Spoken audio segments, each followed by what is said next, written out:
হিমন্ত বিশ্ব শৰ্মা আপোনাক সকীয়াই দিব বিচাৰিছো এনেকুৱা ধৰণৰ কাৰ্য অসমত নচলিব অসমত বিদেশীক কেতিয়াও মানা নাই আৰু কেতিয়াও আমি নামানো এইটো স্পষ্ট হিমন্ত বিশ্ব শৰ্মা অসমৰ হয়নে নাই তোমাৰ অসমীয়াৰ প্ৰতি দৰদ আছে না নাই তোমাৰ মৰম আছে না নাই কেৱল আৰু কেৱল তুমি বাংলাদেশী হিন্দুৰ নামত তোমালোকে বাংলাদেশী হিন্দুৰ পৰা বা বাংলাদেশৰ পৰা অসমত লৈ আহি ভূমি দিবলৈ চেষ্টা কৰি আছা আজি প্ৰায় ৭০,০০০ মানুহক তেখেতসকলে অসমত আহি ভূমি দিবৰ কাৰণে তেখেতসকলে যি নটিফিকেশ্যন জাৰি কৰিলে তাৰ পিছতো অসমীয়া ৰাইজে এতিয়ালৈকে মাত মাতিবলৈ সাহস কৰা নাই মই অসমীয়া ৰাইজক আহ্বান জনাইছো আপোনালোকে ওলাই আহক আমাৰ খিলঞ্জীয়া ভূমিপুত্ৰ খিলঞ্জীয়া ব্যক্তিসকলক উচ্ছেদ কৰা হৈ আছে খিলঞ্জীয়া ব্যক্তিসকলক অসমৰ পৰা গুচাই দিয়া তেখেতসকলে পৰিকল্পনা কৰি আছে পৰিকল্পনা কৰি বাংলাদেশ আফগানিস্তান পাকিস্তানৰ পৰা তেখেতসকলে হিন্দু খ্ৰীষ্টিয়ান জৈন বুদ্ধ পাৰ্চীসকলক তেখেতসকলে অসমত আনি জাগা দিব অসমত জাগা ক'ত আছে যোনটো জাগাত অসমীয়া খিলঞ্জীয়া ভূমিপুত্ৰ থাকিবলৈ জাগা নাই যোন জাগাত অসমীয়া খিলঞ্জীয়া ভূমিপুত্ৰ ঘৰত থকাৰ অধিকাৰ তেখেতসকলে পোৱা নাই সেইটো জাগাতে অসমীয়া কেনেকে সহ্য কৰিব বিদেশীক অসমত আহি জাগা দিয়া ভূমি দিয়া এই কথাটো কেনেকে সহ্য কৰিব কেৱল হিন্দু আৰু মুছলমানৰ নাম লৈ তুমি ভাবিছা যে আমি হিন্দুৰ নাম ললে হিন্দুসকলে ভাল পায় মুছলমানৰ নাম ললে হিন্দুসকলে ভাল পায় মিয়াৰ নাম ললে হিন্দুসকলে ভাল পায় এইখিনি কথা কৈ আমাক বিভ্ৰান্তি সৃষ্টি কৰি ভিতৰে ভিতৰে আমাৰ পিছত মানে ঘুৰি কাটি আছে এই কথাখিনি আমি উপলব্ধি কৰিবৰ হ'ল অসমখন শংকৰ ৰাজানৰ দেশ এই দেশত হিন্দু মুছলমানৰ ভাতৃত্ববোধৰ এক সমন্বয়ৰ সৃষ্টি কৰা অসম ৰাজ্য এই ৰাজ্যত আমি সকলো হিন্দু মুছলমান জৈন খ্ৰীষ্টিয়ান পাৰ্চী বুদ্ধ সকলো আমি ভাতৃত্ববোধেৰে এই অসমখনক আমি সোণৰ অসম কৰাৰ এটা সপোন দেখি আছো আৰু সেই একেটা সময়তে কেৱল বিজেপি চৰকাৰে তেখেতসকলৰ যি ৰাজনৈতিক পৰিকল্পনা ৰাজনৈতিক যি টাৰ্ম কাৰ্ড খেলাৰ তেখেতসকলৰ যি ধাৰণা এই ধাৰণাত তেখেতসকলে সফল হ'বলৈ সক্ষম হ'বলৈ গৈ আছে কেৱল আৰু কেৱল কিছু সংখ্যক তথাকথিত দল সংগঠনৰ কাম কাৰ্যৰ কৃতিকাৰ্যৰ কাৰণে মই সেই দল সংগঠনক বেয়া বুলি কোৱা নাই কিন্তু সেই দল সংগঠনত থকা কিছু নেতাৰ কাম কাজৰ কাৰণে আজি হিমন্ত বিশ্ব শৰ্মা এনেকুৱা ধৰণৰ কাম কাজ কৰিবলৈ সাহস গতাই আছে মই সকলোকে কোৱা নাই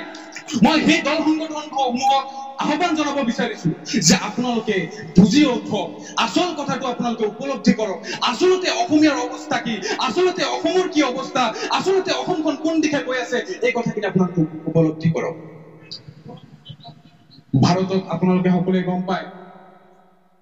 যে অসম চুক্তি ৰূপায়ণ হিমন্ত বিশ্ব শৰ্মা তুমি এই খিলঞ্জীয়াৰ প্ৰতি ইমান দৰদ ভাল পোৱা তুমি সৰকাৰ 10 বছৰ থাকতে এতিয়ালৈকে অসম চুক্তি ৰূপায়ণ কিয় নহল 2019 তোমালোকে প্ৰতিলিপি পাছ কৰাৰ পিছত এতিয়ালৈকে সেই প্ৰতিলিপি এতিয়ালৈকে সম্পূৰ্ণৰূপে গৃহীত কিয় নহল দম আছে যদি তুমি অসম চুক্তিখন গৃহীত কৰা তেতিয়াহে তোমাক আমি লিডাৰ বুলি ভাবিম অসম চুক্তিৰ কাৰণটো কি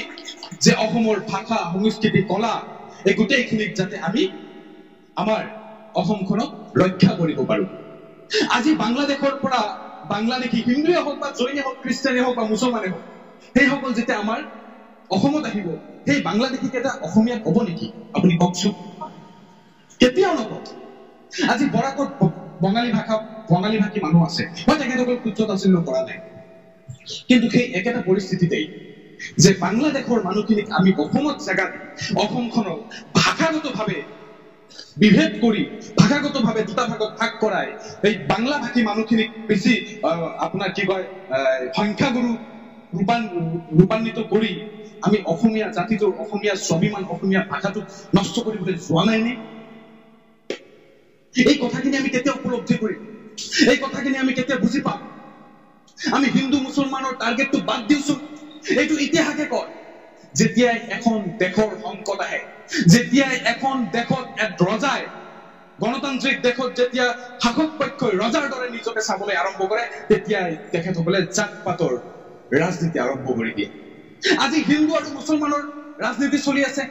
হিন্দু মুছলমানৰ ৰাজনীতি অসমৰ পৰা মুছলমানক খেদি দিয়ক কালি পৰহি কি আৰম্ভ হ'ব জানে নাই উচ্চ আৰু নিচ আপাৰ ক্লাছ লয়াৰ ক্লাছ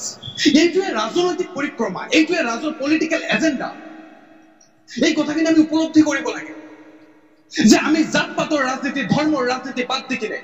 সমন্বয়ৰ ভাতৃত্ববোধৰ মূল্যবোধৰ ৰাজনীতিক আমি বিশ্বাস কৰা আৰম্ভ কৰোঁ তেতিয়াই আমি অসমখনক ধনৰ অসম ৰূপে গঢ়িবলৈ সক্ষম হম। আজি অসমত যিসমূহ সম্পদ আছে এই সম্পদসমূহ সংৰক্ষণ কৰাৰ দায়িত্ব অসম চৰকাৰ। আজি অসম চুক্তি ৰূপায়ণ হওক, অসমত 370A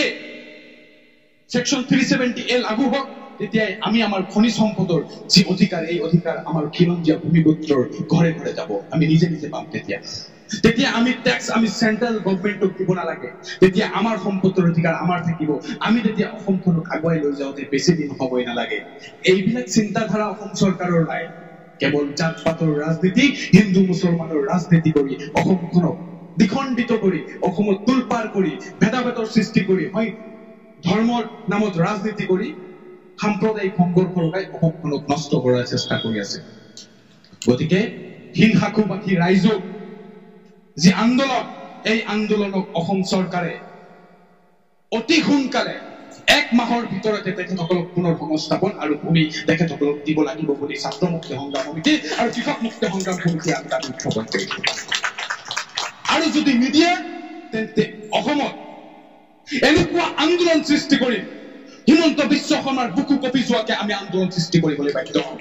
এইটো হিমন্ত বিশ্ব শৰ্মাক ডেডলাইন দিছো আমি ছাত্ৰ মুক্তি সংগ্ৰাম সমিতি আৰু কৃষক মুক্তি সংগ্ৰাম। ধন্যবাদ। এইখিনি কৈ মই বক্তব্য সামৰণি মাৰিছো। জয় আই অসম।